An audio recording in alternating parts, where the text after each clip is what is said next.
कौन खराब वक्त में खड़ा था।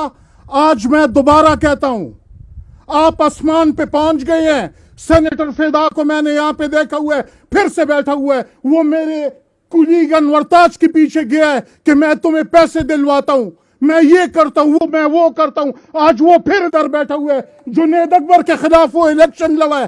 क्यों हम ब्लैकमेल हो रहे हैं?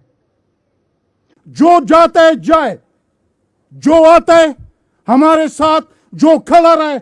मैं कराची वालों को सलाम पेश करता हूं, उन पे पर्चे कट गए हैं, मुझ पे अपने हल्के में पर्चा कट गया है।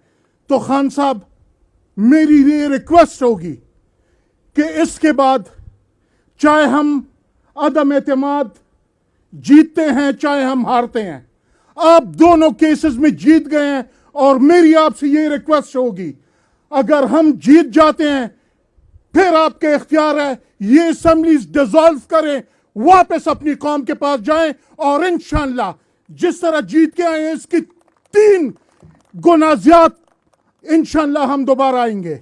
और अगर हम वापस ऑपोजिशन में चले जाते हैं, आप अपनी केबी की असेंबली डिसॉल्व करवाएं, हम सबको कहें, हम इस्तीफा देने को तैयार हैं, हमने और इस असेंबली में नहीं बैठना। अगर आप कहेंगे हम बैठे रहेंगे। लेकिन ये मेरी दिल की बात ही थी और मैं आपसे करना चाहता था। बहुत शुक्रिया। अगर किसी को मेरी बात गलत लगी हो तो मैं माजरत ख्वाह हूं। बहुत शुक्रिया जी।